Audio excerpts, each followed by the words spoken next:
예, 정의무 장관입니다. 거시경제 및 물가 대응반 대응 현황에 대해서 보고를 드리겠습니다. 이란 전쟁의 종전의 불확실성으로 이제 국제 유가는 90불대를 지금 현재 유지를 하고 있습니다.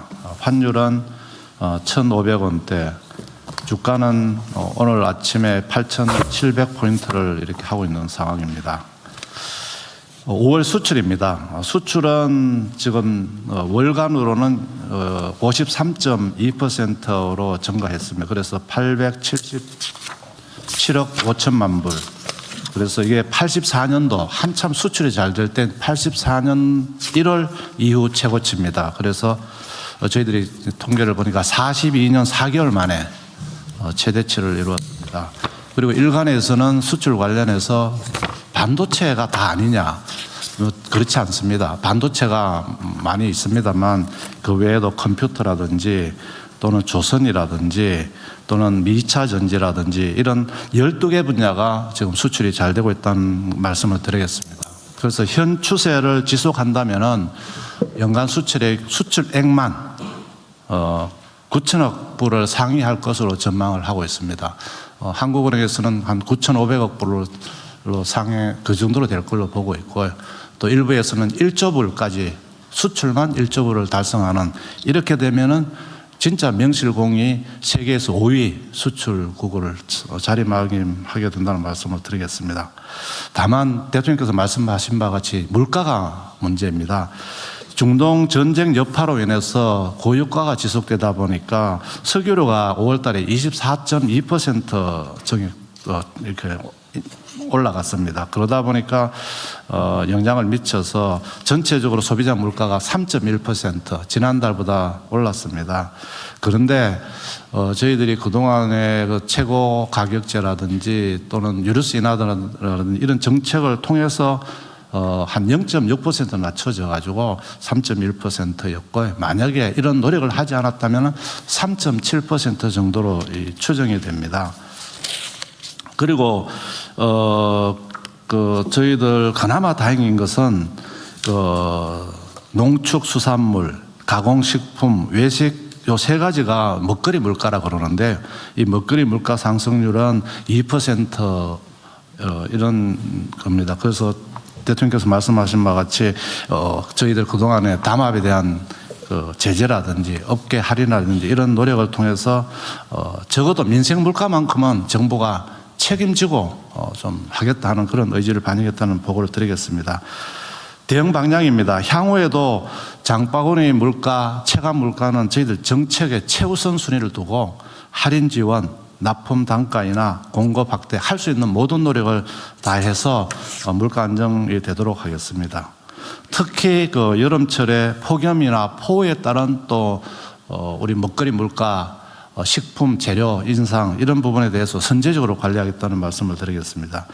계란 같은 경우는 이제 특난 39를 기준으로 저희들이 할인폭을 확대했습니다. 이미 5월 28일부터 확대를 했다는 보고를 드리고요.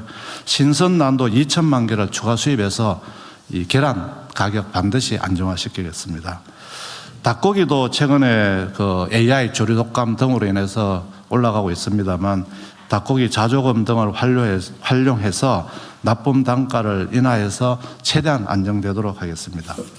수산물의 경우에도 우리 국민들께서 많이 드시는 육종 그리고 마른 김 같은 경우도 할인을 지원을 확대하겠습니다. 그리고 거먹이에 수산물이 잡히지 않아서 가격이 올라가는 부분에서는 비축 물량을 확대해서 안정화시키는 노력을 하겠다는 말씀을 드리겠습니다. 고유가 피해 지원금은 차질 없이 지금 지급 중에 있습니다. 93.4% 지급해서 5조 7천억이 지금 지급이 되었습니다. 나머지도 향후 최대한 빨리 지원되도록 박차를 하도록 하겠습니다. 그리고 어려움을 겪고 있는 화물, 여객차, 경유, 농림, 어업용 면세유에 대해서는 유가 연동 보조금을 50%에서 70% 상향을 했고요. 이번에는 지원 한도율도 52.8%로 해서 기존의 15.4%에서 대폭 상향해서 이분들의 어려움을 덜어드리도록 하겠습니다.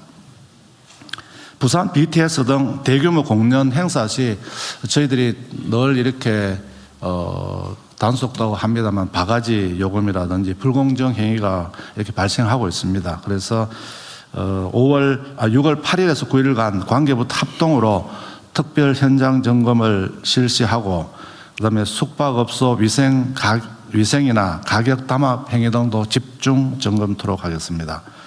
그리고 바가지 요금 소비자 피해가 인정되는 경우에는 그 호텔업 등급 결정에 있어서 평가에도 반영해서 감점하도록 하겠습니다. 그리고 불공정행위 신고 포상금 지급 한도를 폐지합니다. 그래서 절대로 이런 국가적인 어떤 행사를 통해서 바가지 요금, 불공정행위를 하는 일은 있어서는 안 되고 또 저희들은 그런 행위에 적극 단속하겠다는 말씀을 드리겠습니다. 공급망 관련해서는 요소수의 매점 매석을 금지하는 고시를 7월까지 2개월 연장했습니다. 그리고 차량용 요소 같은 경우도 공공비축분을 5월 29일부터 확대하고 있습니다. 그리고 보건의료용품이라든지 생필품이라든지 이런 부분에 대해서는 원료를 우선 공급하는 정책도 지속하고 있습니다. 그다음 국채시장 안정을 위해서 국고채 발행 물량을 저희들이 6월 달에는 5월 달보다 좀 조정을 해서 국고채 시장 안정을 통한 그래서 서민들의 어떤 금리 인상에 따른 어려움을 좀 덜어드리도록 하겠습니다. 그리고 해외 자금을 유입하고 있는 윅비 자금 유입도 확대하고 있습니다. 현재까지 한 169억 불 정도가 들어와 있습니다. 그리고 해외 복귀 계좌 정권 계좌 같은 경우도 저희들이 27만 계좌에 대해서 한 2조 5천억이 들어왔다는 보고를 드리겠습니다. 정부는 하여튼 민생 물가 안정, 서민 생활 안정에 대해서는 최대한 정책 역점을 두고 추진하겠다는 보고를 드리겠습니다. 이상 보고를 마치겠습니다. 한국 국채 외국인 매입이 계속 늘어나네요. 네, 그렇습니다. 꾸준히 늘어나는 것 같아요. 네, 꾸준히 늘어나고 있습니다. 채권에 대해서는 저희들이 이제 선진 국채, 글로벌 국채 지수의 편입 때문에 늘어나고 주식 시장 쪽에서 좀 빠져나오고 하는 그런 현상입니다. 그리고 이 공정위 의제이긴 한데 과징금 불공정행위 신고 포상금 한도를 폐지하고 어떤 10%를 지급한다. 네. 그러면은 예를 들면 내가 땡땡 회사에 그 간부인데 네. 내가 담합을 실행 책임을 졌어요. 네. 그럼 그 사람이 신고하면 어떻게 됩니까? 공정거래위원회. 예, 지금 이제 내가 예를 들면 이 회사 다니면서 막 담합을 몇 년 하다가 이제 정년퇴직하고 난 다음에 신고했어요. 그럼 포상해 줍니까 안 해줍니까? 그것도 포상의 대상이 됩니다. 그런데 이제 그 담합 가담자 그리고 이제 내부 고발자가 만약에 그 행위를 좀 주도했다든지 아니면 고발 후에 공정위와 협조 과정에서 일부 정보를 누락했다든지 협조 후에도 또 담합 행위를 했다든지 이런 것들을 그게 제대로 신고하는 게 아닐 테니까 적절하게 감액하면 될 텐데. 감액하는 규정도 있습니다. 하여튼 그 이익이 그 직원한테 기속되는 건 아니잖아요. 예를 들면 그 담합 행위를 내 개인 사업자가 자기가 해놓고 하면은 그건 좀 그런데 회사의 직원이면 주동을 하더라도 이익은 회사에 기속된 거니까. 맞습니다. 그럴 경우에는 포상을 제대로 해주는 게 맞겠죠. 포상할 수 있습니다. 예. 이제 처벌도 감면하고요. 예. 제가 우리 국민들께서 들으시라고 말씀드린 거예요. 우리 대통령 이실직고입니다. 우리 공정거래위원장이 이제 출연하신 거지 동원돼서. 네.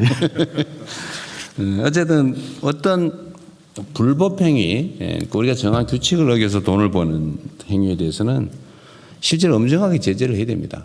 그 규칙을 어기는 것도 문제인데 어겨서 누군가한테 피해를 주고 그걸 통해서 부당한 이익을 얻는 거는 길 가는 사람 소매치기 하는 거하고 뭐가 다릅니까? 소매치기하고 날치기하고 강도질에서 뺏는 거하고 다를 바 없잖아요. 하여튼 이 점에 대해서는 엄정하게 대응을 하셔야 되겠습니다. 앞으로도. 네, 다음 산업부 진행하시죠. 네, 에너지 수급 동향 및 대응 현황 보고 드리겠습니다. 먼저 수급 동향입니다.